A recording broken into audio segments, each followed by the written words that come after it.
Thank you. না তোদের thank you বলছি কিন্তু ম্যামকে থ্যাংক ইউ এখন বলিনি কেন ম্যামকে ওয়েলকাম জানাচ্ছি আমরা ওকে। তো সুনিতা ম্যাম এই মুহূর্তে আমাদের সঙ্গে রয়েছেন আজ নমস্কার কলকাতার লাইভ স্টুডিওতে লাইভ তাকে আমরা পেয়েছি। ওয়েলকাম ম্যাম আপনাকে। আচ্ছা আপনাকে ওয়েলকাম জানিয়েছি আজ 107-এ আজ দুই খুদে রয়েছে তারা এক একজন না খুদে রাক্ষস মানে রাক্ষস এই অর্থে যে বেশি খায় তা নয়। ওরা খালি চিকেন খাবে ও খালি মাটন খাবে বিরিয়ানি খাবে চিকেন চাপ খাবে চিকেন কষা খাবে খালি চিকেন ছাড়া যেন কোনো এই দুনিয়াতে আর কিচ্ছু নেই। বলছি তোর ওগুলো আরবিটা তুমি ওগুলো ঘাস পাতা তুমি খাও। কারা যেন খায় গরু ছাগল টাগল খায় তো তুমিও খাও এইসব বলছে। তো আপনি কি বলছেন সত্যি সত্যি কি ওদের ওইসব সারাক্ষণ খাওয়া উচিত না খাওয়া উচিত নয়? আচ্ছা, এখানে খুব মজার কথা। ওরা যখন পড়াশোনা করে স্কুলে লেখার জন্য ভালো পেন্সিল লাগবে, নইলে ওরা লিখতে পারবে না। ঠিক সেই রকম কালারফুল যদি সবজি আমরা খাই এই শীতকালে, সেটাও কিন্তু আমাদের শক্তি তৈরি করতে সাহায্য করে। এই যে বিভিন্ন কালারের যে ভেজিটেবলস, বিভিন্ন লিফি ভেজিটেবলস, শাকসবজি থাকে, সেগুলোতে প্রচুর ভিটামিন থাকে। সেগুলো আমাদের শরীরকে ভিটামিন, মিনারেলস, ফাইবার এগুলো জোগাড় দেয়। এগুলো আমাদের কি কাজে লাগে? পেট পরিষ্কার করতে কাজে লাগে, চোখ ভালো রাখে, হাড় মজবুত রাখে, আর ঠান্ডা লাগলে আমাদের শরীরকে লড়াই করতে সাহায্য করে। এগুলো যদি ঠিকঠাক খাওয়া যায় তাহলে কিন্তু আমাদের শরীরের ক্লান্তিও অনেক দূর হয়ে যায়। এখন হয়তো ছোট মানুষ বুঝতে পারছে না, কিন্তু পরবর্তীকালে কিন্তু এটা বুঝতে পারবে। আর এই যে বাইরের খাবারের মধ্যে শুধুই মাংস মাংস, বাচ্চারা যখন মাছ বা ডিমটা একদম পছন্দ, ডিমটা তবু পছন্দ করলেও মাছ একদম পছন্দ করে না। ডিমে কাঁটা নেই তো ওই জন্যই। হ্যাঁ, সেই কারণেই। কিন্তু মাছ পছন্দ না করলে কিন্তু খুব মুশকিল হয়ে যাবে। কেন বলুন তো? কারণ এই যে ওদের বুদ্ধি, এই যে গেম, এই যে পড়াশোনা সবকিছু কিন্তু মগজ দিয়ে হচ্ছে। আর এই মগজের অস্ত্র বা মগজের খাবার কিন্তু হচ্ছে মাছ। মাছের মধ্যে থাকে একটা উপাদান ওমেগা 3, যেটা মাছের তেলে থাকে, খুব ভালো পরিমাণে থাকে। মাছের প্রোটিন খুব ভালো কোয়ালিটির হয়।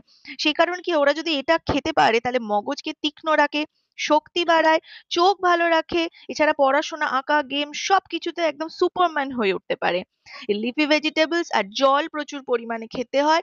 এইটা যদি সত্যি খেতে পারে তাহলে কিন্তু খুব ভালো হেলদি বডি হবে, এবং খুব তাড়াতাড়ি আইকিউ বাড়বে, খুব ইন্টেলিজেন্ট হবে, এবং খুব সহজেই তারা গেম এবং পড়াশোনাকে সহজেই তারা অ্যাডপ্ট করতে পারবে।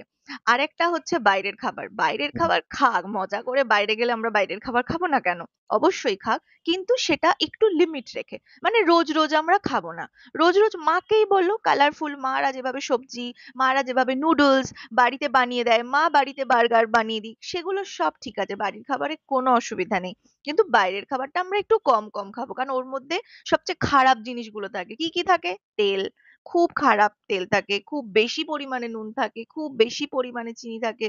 আমাদের শরীরে এত নোংরা জিনিস নিতে পারে না, এগুলো খুব নোংরা, বেশি পরিমাণে আমাদের শরীরে গেলে আবর্জনা তৈরি করে। এগুলো আমাদের শরীর নিতে পারে না। তাই আমরা খাবো মাঝে মাঝে ঘুরতে গেলে, সপ্তাহে একদিন এগুলো আমরা খেতেই পারি, কিন্তু একদম রোজ রোজ নয়, সেটা কিন্তু আমাদের শরীরের জন্য খুব খারাপ। ওকে। আমি এতক্ষণ বুঝিয়ে পারিনি। আচ্ছা আপনার এই কথায় ওরা কতটা মোটিভেট হলো ওদের কাছ থেকে সরাসরি জানবো। ওকে। এই ওকে। ইরার একটু কাশি হচ্ছে। ও মাটন খেয়ে এসছে প্রচুর পরিমাণে মাটন খেয়ে এসছে। শাকসবজি খায়নি ওই কারণে তাই তো এবার শাকসবজি খাবি? হ্যাঁ এখনো খাবি না? শোন একটু নিশ্চয়ই খাবে ওকে। আচ্ছা তাহলে ইরা একটা কাজ করি আমরা আমরা 7 দিন ও মাটন খায় ওকে। আমরা ওকে। ওটা 5 দিনে নামিয়ে আনি। হুম। 5 দিন না হলে মাটন খেলে আর অন্তত 2 দিন শাকসবজি। রাইট? চলবে? ও না তাতে হ্যাঁ বলেছে। ওকে, থ্যাংক ইউ ম্যাম। অন্তত এটুকু রাজি করানো গেছে ওদের। আর ফাস্ট ফুড বাইরে গিয়ে কিন্তু আমরা খুব বেশি খাবো? খুব বেশি খাবো? না এখনো রাজি করাটা খুব মুশকিল হচ্ছে। ওকে, সবে ক্লাস 1। কি খেতে দেয় না? শাকসবজি? খেতে দেয় না? আচ্ছা। তাহলে আচ্ছা ঠিক আছে। ঠিক আছে। আমরা তাহলে কাউন্সেলিং টা ম্যাম আরো একটু ভালো করে একটু বেশি করে করব। ওকে? একদম ঠিক আছে। একদম। Thank you.